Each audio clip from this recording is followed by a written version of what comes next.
হরে কৃষ্ণা। রাধে রাধে বন্ধুরা, আমাদের বৃন্দাবন প্রেমী নিতাই চ্যানেলে আপনাদের সকলকে স্বাগত। সকল বৈষ্ণব ভক্তবৃন্দের চরণে আমার প্রণাম।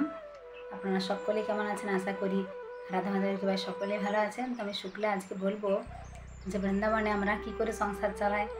এখানে মানুষ কি করে সংসার চালায়। আপনাদের অনেকের মনের মধ্যে এটা ধারণা যে বৃন্দাবনে তো যাবো, অনেকে সারা জীবন থাকতে চান, তো কীভাবে এখানে সংসার চালায় মানুষজন। তো সেই সব বিষয়ে আজকে আপনাদেরকে বলবো। তো তার আগে যারা বন্ধুরা আমাদের চ্যানেল নতুন, অবশ্যই আমাদের চ্যানেলটিকে সাবস্ক্রাইব করে পাশের বেল আইকনটা প্রেস করবেন এরকম সুন্দর সুন্দর ভিডিও দেখার জন্য। আর যারা বন্ধুরা বৃন্দাবনে আসতে চান তারা আমাদের সাথে যোগাযোগ করবেন। আমাদের এখানে থাকা এবং 3 টাইম কৃষ্ণ প্রসাদের ব্যবস্থাও রয়েছে। আর বৃন্দাবনের সমস্ত মন্দিরগুলো আপনাদেরকে সুন্দর করে দর্শন করানো হবে। হরি বল। তো দেখুন বন্ধুরা, আমাদের বৃন্দাবনে আসা তো খুব বেশি দিন হয়নি, আমার তো হয়েছে প্রায় 1 বছরের মতো, কিন্তু আমার প্রভু তো অনেক বছর হয়ে গেছে, প্রায় 15-16 বছর প্রভু আছেন এখানে।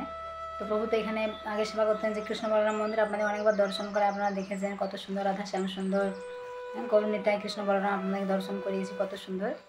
তো ওখানে সেবা করতেন প্রভু অনেক বছর। তো তারপরে প্রভু আবার পরে সেবা করতেন কানপুর ইস্কন মন্দির। আমরা বিয়ের পরে কিছুদিন ছিলাম, আপনারা দেখেছেন হয়তো কানপুর ইস্কনে, সেখানেও কত সুন্দর রয়েছে রাধা মাধব, রাম লক্ষ্মণ সীতা গৌরনিতায়। সেখানেও 3টে অল্টার রয়েছে, বিগ্রহ রয়েছে, কত সুন্দর প্রভু সেবা করতেন। গৌরনিতায় সেবা করতেন, নিজে হাতে গৌরনিতায় সুন্দর শৃঙ্গার করতেন, কত সুন্দর আপনাদের দেখিয়েছিলাম আমরা সেই সময়। এত সুন্দর গৌরনিতায়, সেখানে দেখে একদম মন ভরে যাবে। ভগবানের এত সুন্দর রূপ আমরা যখন দেখি, ভগবানের মন্দিরে যাই, তো তখন কী হয় বলুন তো বন্ধুরা, ভগবানকে এত সুন্দর সে 2 চোখ ভরে দেখে মনে হয় না যে সেখান থেকে আর অন্যত্র যেতে, সে ভগবানের সামনে থাকতে ইচ্ছা করে, তাই না? কারণ দেখুন, ভগবানকে আমরা অনেকভাবে ভালোবাসতে পারি। কেউ ভালোবাসতে পারে ভগবানকে ভগবানের নামের দ্বারা, ভগবানের নামের প্রতি তার প্রেম হতে পারে, শুদ্ধ প্রেম, ভগবানের প্রতি ভালোবাসা। ভগবানের রূপ দেখে আমরা কেউ ভালোবাসতে পারি, ভগবানের এত সুন্দর ভুবন মোহিনী রূপ, তো আমরা সেই রূপ দেখে ভালোবাসতে পারি। ভগবানের কেউ রূপ, কেউ নাম, তার ভগবানের লীলা। দেখুন, সবথেকে বড় হচ্ছে ভগবানের লীলা। আমরা যদি ভগবানের লীলার প্রতি আমাদের প্রেম জন্মে, তাহলেই কিন্তু আমাদের শুদ্ধ প্রেম সেটা। দেখুন, ভগবানের লীলা, ভগবানের যে কথা, তার প্রতি আমাদের কিন্তু প্রেম জন্মাতে হবে। যখন দেখবেন আপনার ভগবানের কথা শুনতে খুব ভালো লাগছে, তখন যাবেন ভগবানের প্রতি আপনার প্রেম কিন্তু ধীরে ধীরে অনেক বাড়ছে, অনেক গভীর। আর ভগবানের ধাম, এই যে ভগবানের নিত্য ধাম, আমরা ধামের প্রতি আমাদের কিন্তু প্রেম জন্মাতে হবে, ভালোবাসতে হবে ভগবানের ধামকে, তাই না?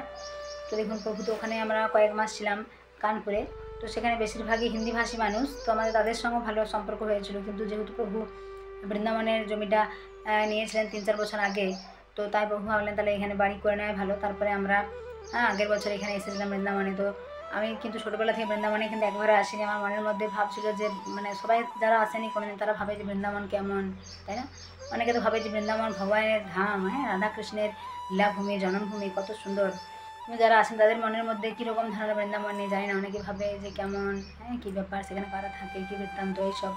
তো আমিও কিন্তু কোনোদিনও আসিনি, কিন্তু ভগবানের প্রতি জানি না কোনো জন্মে ভগবানের কী পুণ্যফল করেছিলাম, তাই আমার রাধারানী বৃন্দাবনে বাস দিয়েছেন। এবং সকল বৈষ্ণবের আশীর্বাদ, আমার মা, দাদা, দিদি সবাইকার আশীর্বাদ রয়েছে, এবং বৈষ্ণবের আশীর্বাদ রয়েছে, এবং রাধারানীর অশেষ কৃপা এবং করুণা, মাধবের কৃপা রয়েছে। তাই আমাদের বৃন্দাবনে বাস, এবং প্রথমবার এসে আমরা এখানে বাড়ি শুরু করেছি। দেখুন, অনেকে 10 বছর, 20, 30, 40 বছর কেটে যায়, কিন্তু বাড়িও করতে পারে না। কিন্তু এটার জন্য চাই কিন্তু ভগবানের কৃপা, তাই না? ভগবানের কৃপা ছাড়া কিন্তু জগতে কোনো কিছুই সম্ভব নয়। তো রাধারানীর কৃপায় আমাদের বাড়িটা তো হয়ে গেছে। তো এখন আমরা তাহলে কী করি এখানে? এই যে কয়েক মাস হয়ে গেল, তো এখানে দেখুন আমাদের এখানে যেহেতু থাকার ব্যবস্থা করেছি। যারা ভক্তবৃন্দরা আসেন ওয়েস্ট বেঙ্গল থেকে, অনেকেই ভাবেন যে সেখানে তো অচেনা অজানা, কোথায় থাকবো, অনেক তো গেস্ট হাউস রয়েছে। কিন্তু আমরা যেহেতু দেখুন বাঙালি, অনেকে ভাবে বাঙালিদের কাছে থাকলেও ভালো, এখন অনেক মানে একটা আলাদা সুযোগ সুবিধা রয়েছে। তো আমরা সেই জন্য এখানে রুম বাথরুম করেছি, তো অনেকে এখানে এসে থাকতে পারবে। আপনারা যারা কখনো বৃন্দাবন আসেননি, বা যারা হয়তো এসেছে অনেকে 2-4 বছর অন্তর অন্তর বৃন্দাবন আসে, যারা কখনো আসেননি তারাও চেষ্টা করবেন জীবনে একটিবার হলেও বৃন্দাবনে আসার। কারণ আপনি যদি বৃন্দাবনে আসেন, এখানে দেখুন যদি বসে থাকেন তাও সেটা কিন্তু প্রণাম করার ফল হয়। যদি বৃন্দাবনে শুয়ে থাকেন সেটা দণ্ডবতের মানে ফল হয়। আর যদি হাঁটেন বৃন্দাবনে 1 পা 2 পা করে যে হেঁটে চলে যাচ্ছেন, সেটাও কিন্তু পরিক্রমার ফল হয়। হরি বল। তো বৃন্দাবনে 1 রাত্রি থাকার বন্ধুরা কত মাহাত্ম্য রয়েছে। এই চিন্ময় ধাম, এখানে কিন্তু কোনো কিছুই, সব কিছুই ভগবান নিয়ে এসছেন বৈকুণ্ঠ থেকে রাধারানীর জন্য। সব এই যমুনা নদী, এখানে যে এত সব রয়েছে, সব ভগবান নিয়ে এসছেন সেই বৈকুণ্ঠ থেকে। তো আমরা যখন যদি দর্শন করি, তখনই আমাদের কিন্তু হৃদয়, মন সব পবিত্র হয়ে ওঠে, তাই না? তো আমরা যখন কেউ আসেনি বৃন্দাবন, তারা চেষ্টা করবেন একটিবার হলেও বৃন্দাবনে আসার, তাহলে দেখুন কত ভালো লাগবে। আর তো প্রভু তারপরে আমরা এখানে বৃন্দাবনে আসি, এখানে আমাদের বাড়ি হয়ে যায়। তারপরে এখানে যেহেতু থাকার ব্যবস্থাও করেছি, ভক্তবৃন্দরা আসতেও পারবে, এটা একটা সুযোগ সুবিধা রয়েছে। সব মন্দিরগুলো সুন্দর করে দর্শন করানো হবে, কারণ অনেকে আছে এখানে আসে তো ঠিকই, কিন্তু তারপর নিজে নিজে হয়তো কেউ দর্শন করলো, কারণ একা একা কোনো জায়গা কিন্তু দর্শন এত ভালো লাগে না। যদি একটা আপনারা গ্রুপ করে আসেন তাহলে দেখবেন একটা দর্শন করতে ভালো লাগে। আর যদি কোনো জায়গায় আপনি গেলেন, সেখানে প্রণাম করলেন, চলে আসলেন, সেখানে মাহাত্ম্যই জানতে পারলেন না যে সেখানে ভগবান কী লীলা করেছেন। যখন আপনি কোনো জায়গার একটা মাহাত্ম্য জানতে পারবেন, তখন আপনার দেখবেন খুব একটা কত ভালো লাগবে যে হ্যাঁ, এখানে ভগবান এই লীলা করেছেন, বাহ কত সুন্দর, তাই না? তো এরকম করে আপনাদের সুন্দর করে লীলাগুলো বলা হবে যে কোন স্থানে কী ঘটনা ঘটেছিল। তো দেখুন এগুলো বিষয় রয়েছে একটা। আর আমরা যে ইউটিউব চালু করেছি, এখন ভাবলাম যে এখানে হ্যাঁ, অনেকেই দেখুন ইউটিউবে অনেক রকম বিষয় নিয়ে আলোচনা করে, দেখায়, কিন্তু অনেকে কী করে এমন উদ্ভট জিনিস দেখায়, হ্যাঁ, বা ভিউজ বাড়ানোর জন্য। যেমন রাস্তার মধ্যে নৃত্য করছে, সে গাড়ি আসছে, অনেকের অনেক বিপদও ঘটে যায়, মৃত্যুও পর্যন্ত হয়ে যায়। একবার শুনেছিলাম একজন জলের সামনে সেলফি নিতে গিয়ে কুমিরে তাকে আক্রমণ করেছে, বা কেউ গাড়ির সামনে নৃত্য করতে গিয়ে গাড়িতে অ্যাক্সিডেন্ট হয়ে মারা গেছে। দেখুন এরকম কিন্তু আপনারা করবেন না ভিউজ পাওয়ার জন্য। নিজের জীবন কিন্তু আগে, তারপরে কিন্তু সব কাজ। অর্থ উপার্জন কিন্তু জীবনের সব নয়। তো অনেকে ভগবানের কথা বলে, সেগুলো ভালো। তো এখনকার মানুষের আবার এমন যে যারা অনেকে দেখবেন, মানুষের চোখ কী জিনিস, চোখ তো ভগবান দিয়েছেন ভগবানেরকে দর্শন করার জন্য, হ্যাঁ, সব ভালো জিনিস দর্শন করার জন্য, কিন্তু মানুষের চোখ কী হয়, সব খারাপ জিনিসের প্রতি বেশি আকর্ষণ। তো এমন অনেক বিষয় রয়েছে, অনেক ভিডিও রয়েছে। অনেকে তো হ্যাঁ, অর্ধেক কাপড় পরে যারা অনেক কিছু দেখায় খারাপ জিনিস, সেইগুলো মানুষ বেশি দেখে, সেগুলো দেখে বেশি ভিউজ হয়। মানুষ ভাবে হয়তো কী দেখাচ্ছে দেখি। আবার কোনো ঝগড়া হচ্ছে সেখানে মানুষের বেশি শুনতে ইচ্ছা করে। ভগবানের কথা শোনায় মানুষের কিন্তু আগ্রহ নেই। কোনো খারাপ বিষয় আলোচনা, সেখানে দেখবেন হ্যাঁ কী হলো দেখি, তারপর কী হলো, এরকম বেশি আগ্রহ মানুষের।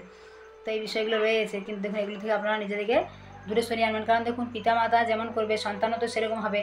যদি পিতামাতা যদি ভালো সংস্কার না দেয়, তারা যদি এগুলো বেশি আসক্ত হয়, তাদের সন্তানও কিন্তু ভবিষ্যতে এরকম তৈরি হবে, সেও কিন্তু খারাপ জিনিসের প্রতি আসক্ত হবে। আপনারা হয়তো ভাবেন বড়দের ছেলে কেন বিগড়ে গেল, কেন খারাপ হয়ে গেল, তার জন্য দোষ কিন্তু পিতামাতা যদি সন্তানকে সঠিকভাবে পালন করেন, তাহলে কিন্তু সেও ভালোই হবে, ভালো।